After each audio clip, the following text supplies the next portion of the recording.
Hello friends, welcome to all once again in our free support YouTube channel.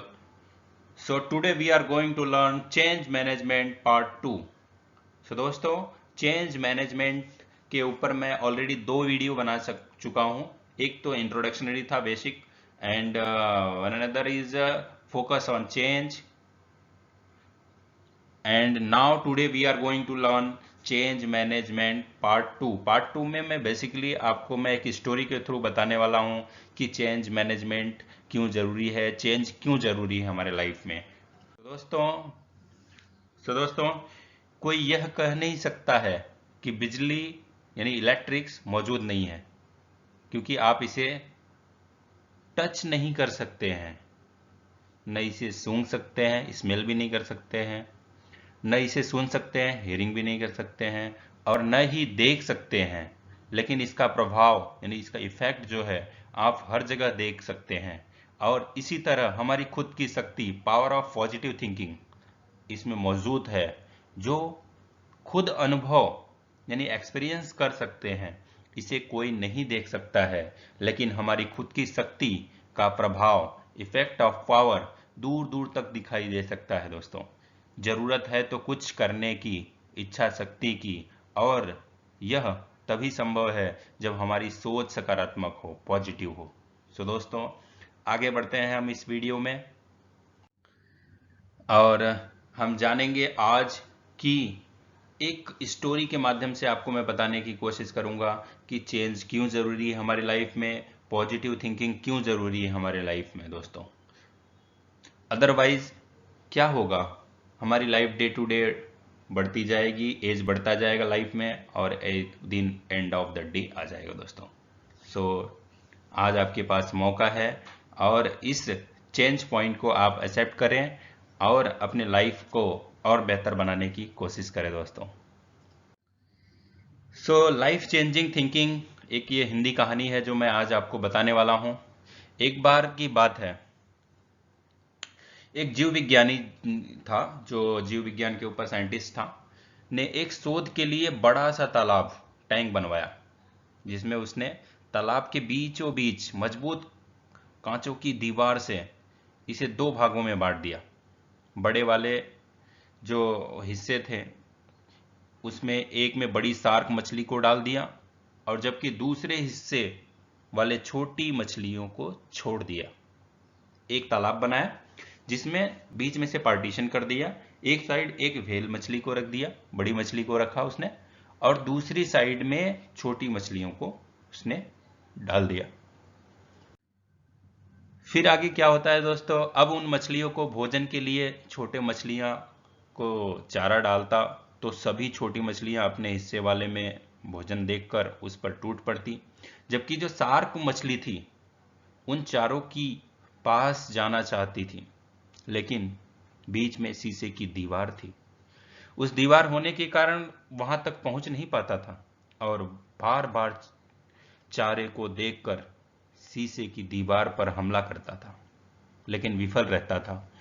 और ऐसा अपने जन्मजात आक्रामक स्वभाव के कारण शार्क मछली बार बार हमला करता, लेकिन शीशे की दीवार की वजह से वापस लौटना पड़ता था. दोस्तों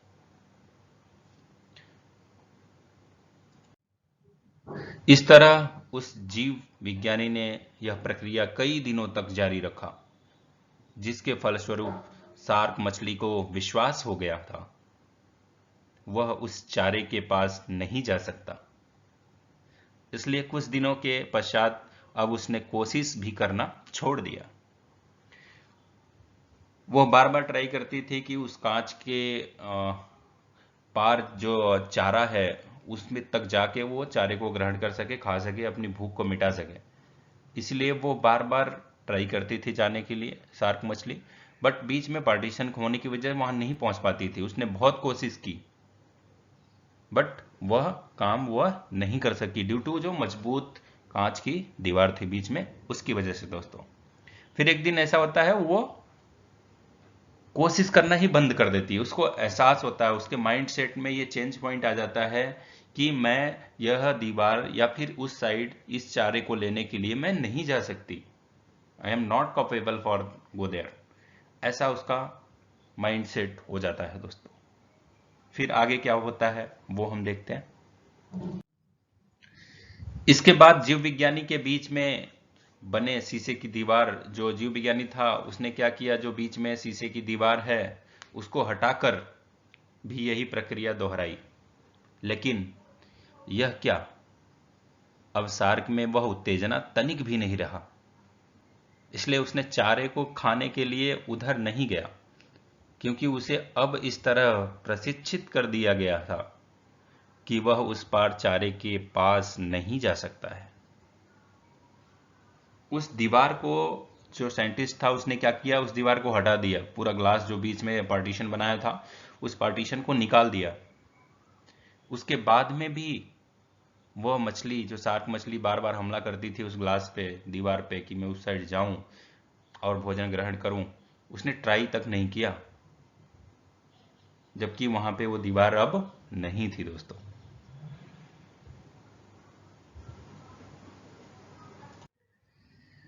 तो देखा आपने किस तरह से यदि किसी को प्रशिक्षित कर दिया जाए कि यह नहीं कर सकता, यह नहीं कर सकते हो आप, ये आप नहीं कर सकते हो, ये आप इस काम को करने के कैपेबल नहीं हो, you are not capable to do this work, तो सामने मंजिल चाहे कितनी आसान ही क्यों ना हो दोस्त, लोग कोशिश करना भी छोड़ देते हैं।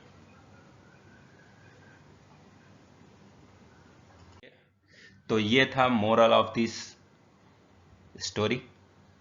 ऐसा ठीक हमारे जीवन में भी होता है दोस्तों। जरा सोचिए, जब आप छोटे थे तो आपके मन में न जाने क्या क्या ख्याल आते थे, मैं ये करूंगा, मैं ये बनूंगा, बड़ा होकर ये करूंगा, ऐसी तमाम बातें होती हैं जिन्हें सिर्फ हम अपने मस्तिष्क में उन सपनों का ताना बाना बुनते थे।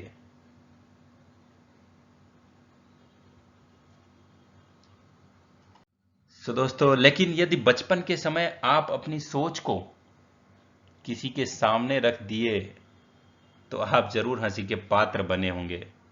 जैसे किसी ने कह दिया कि मैं बड़ा होकर डॉक्टर या वैज्ञानिक बनूंगा, फिर देखना कैसे कैसे आपके आसपास के लोग ही आप में नुक्स निकालने लगते हैं, पढ़ने तो आता नहीं है और चले हैं बनने वैज्ञानिक, इस तरीके के टोन्स आते हैं।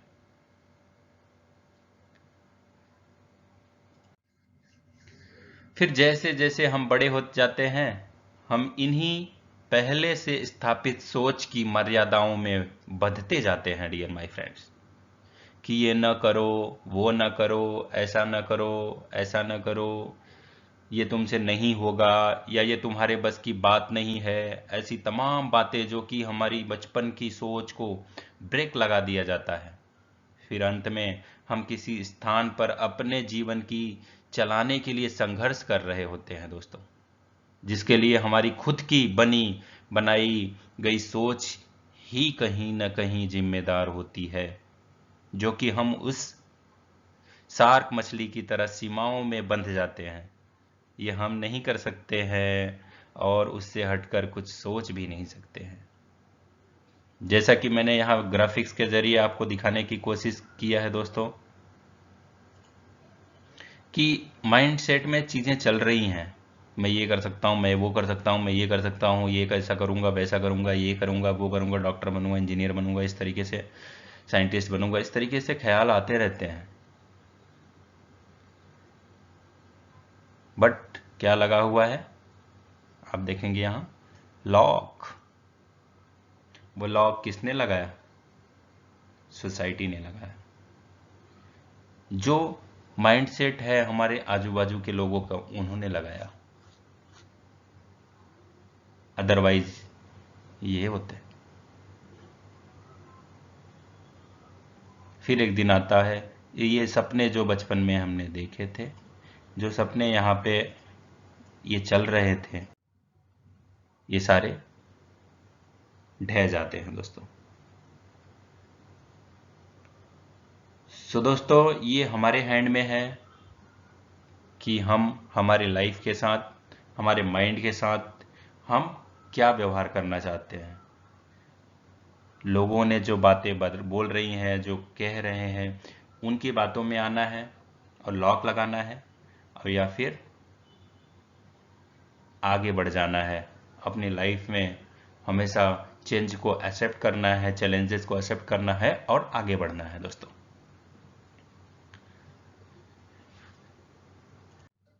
दोस्तों, हमेशा हमको पॉजिटिव थिंकिंग रखना चाहिए और हमारे गोल के प्रति हमको आगे बढ़ता रहना चाहिए माय फ्रेंड्स। वैसे तो मेरा मानना है दोस्तों, कभी भी मेहनत व्यर्थ नहीं जाता है।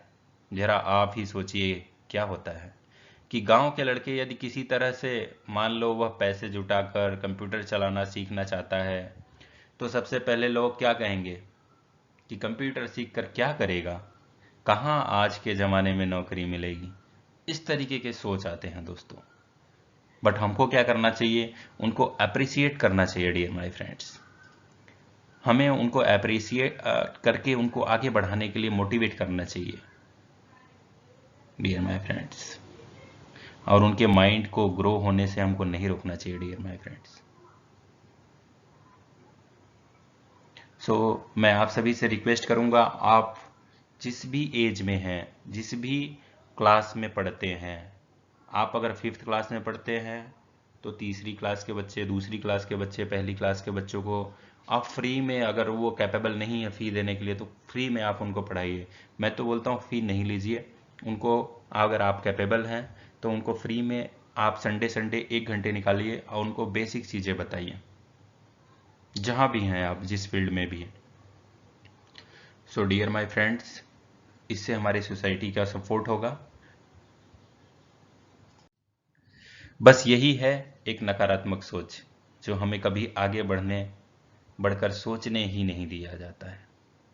फिर भी उस लड़के ने अपने दृढ़ इच्छा शक्ति से कंप्यूटर चलाना सीख लेता है, तो देखना वही लड़का गांव के लड़कों में सबसे अलग ही नजर आएगा।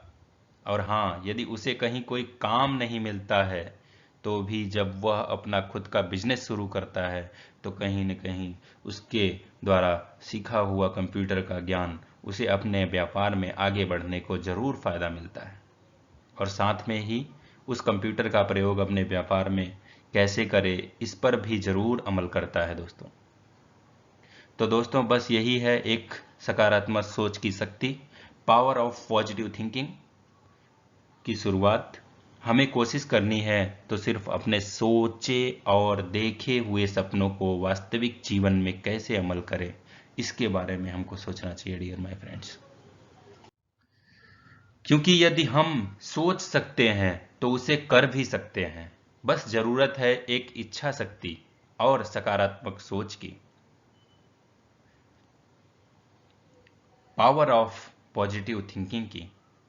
तो आप भी जहां हो, जिस फील्ड में हो, एक सकारात्मक सोच के साथ बढ़िए, फायदा जरूर मिलेगा। तो जरूरत है हमें सिर्फ एक कोशिश करने की, तो कोशिश करिए। मैं यंग्स स्टूडेंट्स को स्पेशली बताना चाहता हूं, जो 8वीं में पढ़ रहे हैं, 9वीं में पढ़ रहे हैं, 10वीं में पढ़ रहे हैं, उनको अपने लाइफ के साथ जो उनके पास स्पेयर टाइम है, उनके साथ कैसे पॉजिटिव थिंकिंग सोच के उस टाइम को यूटिलाइज करना चाहिए और अपने जीवन में आगे बढ़ना चाहिए, क्योंकि यह समय एक बार निकल जाने के बाद वापस दोबारा नहीं आता है। यह चैनल कैसा लगा आप सब जरूर बताना हमें, और इस चैनल को और प्रमोट करने के लिए अगर आपने सब्सक्राइब नहीं किया है तो प्लीज़ सब्सक्राइब करिए और इस वीडियो को शेयर कीजिए। The power of positive thinking. जो पॉजिटिव थिंकिंग में पावर बहुत ज़्यादा है डियर माय फ्रेंड्स।